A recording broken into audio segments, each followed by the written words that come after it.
analyysit rannekellojen kysynnästä, kategoria-analyysiä, niin tästä nähdään. Ensin tässä nähdään ylätason kysyntä rannekelloille yleensä, ja tästä me voidaan ajaa ennuste.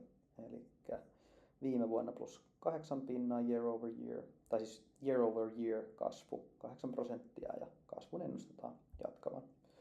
Tästä me nähdään sitten brändikysyntä. Täältä me nähdään kaikki kysytyimmät brändit. Leijonasta Holmastoon. Vieressä näkyy myöskin kasvu- tai laskuprosentti. Aarni iso, mutta laskussa. Ja tässä me nähdään sitten kasvuprosenttijärjestys. Eli Voutilaisen kellot kasvanut tosi kovaa vauhtia kysyntä. Täällä me nähdään taskukellot ja muut NS-alakategoriat, mitä ihmiset tahtoo. Naisten kellot, miehen kellot, sitten taskukellot, lasten kellot, kultakellot. Ja tässä näkyy lista ja niiden kysynnän välinen suhde. Ja tässä me nähdään tosiaan sitten kasvuprosentit, eli pimeässä näkyvien kellojen kysyntä on selvästi noussut samalla tavalla kuin seniorikellot, mikä käy kyllä tietysti järkeensä. Timanttikellojen kysyntä pikkasen alaspäin.